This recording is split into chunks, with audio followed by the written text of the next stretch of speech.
Hey, what's poppin', everybody? Brutal day yesterday. Our first 0 for 3 day of the season, and of course, it become on the day when the video popped off the best. I think yesterday's video hit 1,000 views, so thank you guys for that in that video yesterday. But of course, that would be the day that I would go 0 for 3. Cade Cunningham was the lock, or not Cade Cunningham, excuse me, Christian Wood was the lock of the day yesterday, over 9.5 rebounds and assists. At the half, he had 1 rebound, 0 assists. 13 points, 1 rebound, 0 assists. Wasn't rebounding the ball, wasn't passing the ball. Unfortunate there. He hit his PRA, I'm pretty sure. I think his PRA was like 28 and a half, and I think he got 29. I think on his PRA he did yesterday. Let me double check. Yeah, so his PRA was 28 and he got 29 yesterday. So he hit his PRA, but did not hit his rebounds and assists. So that's a bummer there with Christian Wood. Cade Cunningham comes a point short. He finished with 19, needed 20. I was watching that game. There was a couple of layups that guy missed. So he definitely could have hit his line again. That's just, we missed by 1 point there. And then Kristaps Porzingis had 27, needed 29. So comes up 2 short on the points and rebounds yesterday for us. For Kristaps, just got really unaggressive in the second half. I think he had 11 in the first quarter and then finished the rest of the game with 9. So he scored 9 through the rest of the 3 quarters. And then only had 7 boards, which was really interesting. I thought Kristaps would destroy the glass last night, but low-key Isaiah Stewart kind of ate him up yesterday. Not what I was anticipating to happen, but he finishes with 27, needed 29, so a bucket short on Kristaps and a bucket short on Cade Cunningham. And then Christian Wood had last year I remember Christian Wood was on a stretch where he was averaging like 13 rebounds per game last year. I remember it. I took him versus like the Warriors or something, in a team that's not very good at rebounding. And he finished the game, or he went to half with like 0 rebounds and finished the game with like 2 rebounds, something like that. So not the first time I've taken Christian Wood, and he's absolutely butchered his line. But that's what happened with us yesterday. We're always going to own up to the wins and the losses. We went 0 for 3 yesterday, so hopefully we can't do any worse than that. So let's get into it today. Real quick, if you guys are new to Underdog Fantasy, in the link down in the description below, I have a link that takes you straight to the App Store where you can download Underdog Fantasy, because you're going to want to hop in on the action this year. They have added a whole bunch of new features to Underdog Fantasy this year, starting with the brand new insurance feature, okay? This insurance feature is a new thing that has been super requested for the fans and the customers of Underdog Fantasy. Essentially, all you do is you click insurance right here, and if you can see right there, all you have to do is hit 4 of these picks to win, but the value does drop down. So if you turn off the insurance, you do a $10 bet, you obviously get $200. And if you turn on the insurance feature, it drops down a multiplier down to 10. But if you miss one of these picks, say, Jameis Winston gets hurt or something, he doesn't end up throwing 2 touchdown passes. But everybody else hits, like Lamar, Jonathan Taylor, Derrick Henry, and Justin Jefferson. All these guys hit. You still hit the slip. You just get it for $100. Just goes down a multiplier, which is a huge feature a lot of people have been asking for, so they received it. Also, they have added second half lines now to games. Obviously, it is on. There is nothing up because there's no NFL second half games, but they have added NFL second half.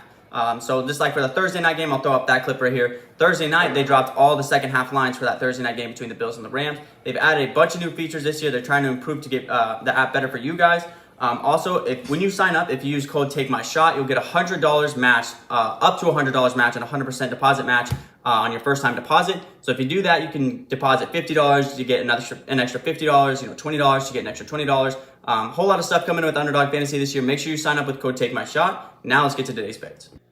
Coming in hot with today's lock of the day. Cannot miss today. So we're going to go to All Reliable. We've already taken him 2 times this year, but he's hit his over every single time this year, and he's not going to slow down anytime soon. So get over to this Cleveland versus Orlando game. Give me Donovan Mitchell over 28.5 points today, taking on another horrible perimeter defense team in the Orlando Magic. They will not have nobody to guard Donovan Mitchell tonight.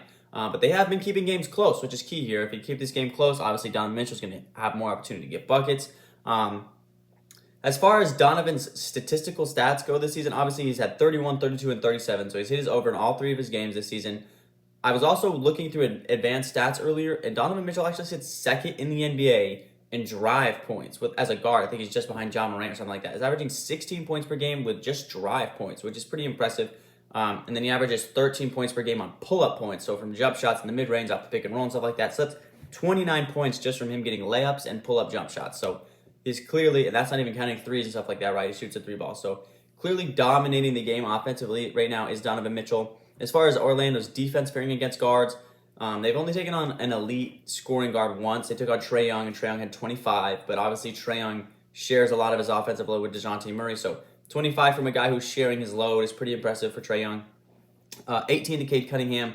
Derek White had 27 and Jalen Brunson had 21. So starting point guards right now through 4 games are averaging 22 points per game versus Magic team, which is pretty, you're giving up a lot there to point guards. So give me Donovan Mitchell today as our lock of the day. Hopefully he can start the season 4 for 4 and we can cash out on our lock of the day because we were 4-1 with our locks of the day and we have missed on 3 straight days. So now we are tied up 4-4 with our locks of the day. So come on, Donovan, bring us home, baby.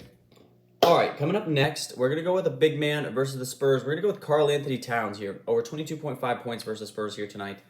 Just played the Spurs a couple days ago, had 27 in that matchup. Spurs blew out the Timberwolves in that matchup as well. The Spurs are going to be without Devin Vassell tonight, so I'm anticipating this game to be probably a little bit closer than it was last time these two took on each other. Because Devin Vassell's a 20-point per game guy, they're going to have to replace for the Spurs. So this game should be a lot closer than it was last time, which is going to give Cat more opportunities to score. He still was able to put up a lot of points in a blowout last time, but a closer game gives him more chances to score. Spurs also struggle this season versus bigs. Mason Plumlee and Nick Richards for the Charlotte Hornets. They split their minutes at like 20 and 20. Mason Plumlee starts, but Richards comes off the bench. They both play about 22 minutes a game. Nick Richards and Mason Plumlee combined for 31 points versus the Spurs team.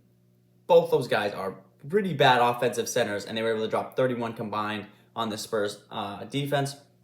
16 points in 16 minutes for Isaiah Jackson off the bench versus this Spurs team, and Embiid had 40, and Cat in his last game had 27. So they struggle against centers in general. You're seeing some lower end guys like Plumlee and Isaiah Jackson put up some pretty good stats in short amount of minutes, but guys like Embiid and Cat, who are elite centers, 40 from Embiid, 27 from Cat. So they really struggle versus elite centers and centers in general. So we're going to go with Karl-Anthony Towns today over 22.5 points for our second pick of the day.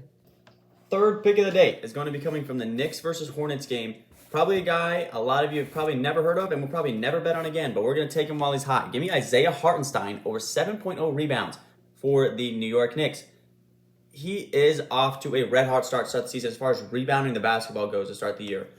He's hit the over in all 3 games this year, 8 boards, 11 boards, and 9 rebounds in all 3 of his games to start the season. He's averaging 18 rebound chances per game, which is putting him in an elite class of rebounders, putting him up there with Jusuf Nurkic, Nikola Jokic. He's putting him up there with Steven Adams. He's up there with elite rebounders as far as rebound chances go per game. So clearly a guy who's pretty good at rebounding the basketball to start the season so far.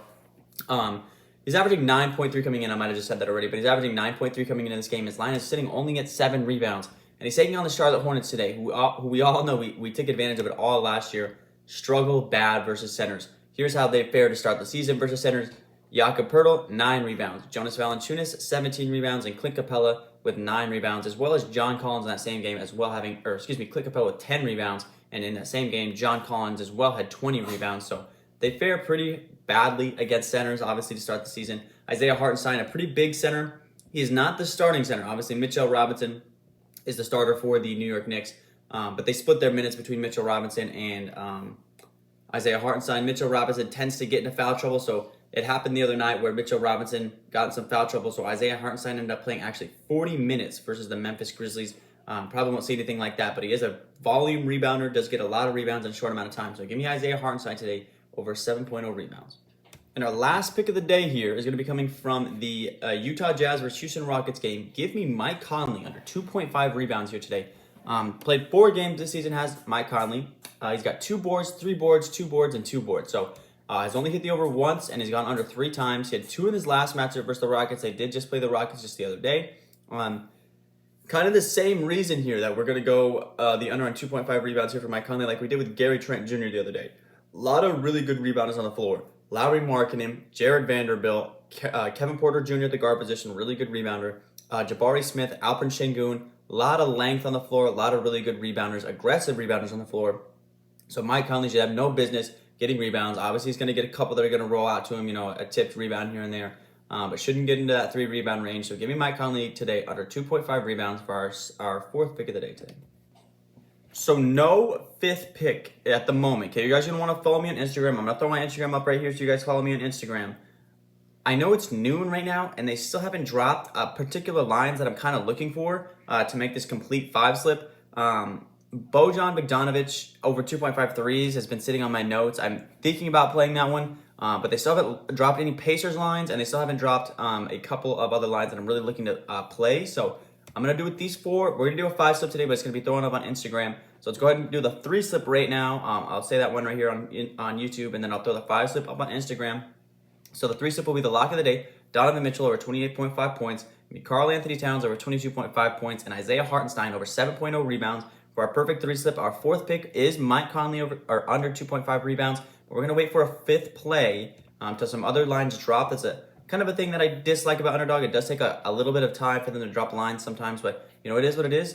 We got to play it how it plays out on the app, obviously. So that's going to be today's 3-slip. All right, guys, that's going to wrap up today's video. No more offer 3s. No more offers for us. That's going to be the only one we get for the season. That'll never happen. That shouldn't. I'm not going to say it'll never happen, but it should never happen again to start the season or for the rest of the season. I'm going to do everything in my ability to never do another offer for you guys. That is not what I'm about. That's not what this channel is about. We do not deliver reverse sweeps or offers, as I like to call them. So big bounce back today. We're going to go with some consistency with Donovan Mitchell today. If anything, if everything else goes crazy, at least Donovan Mitchell's going to hit that points. I know that much. So thank you guys. Again, like I said, yesterday's video had 1,000 views. It's the first time I've hit 1,000 view video in quite some time on a prop video. So thank you guys so much. Sucks that it was on a day I went over 3, but hopefully some people come back. But with that being said, guys, I will catch you tomorrow. Peace.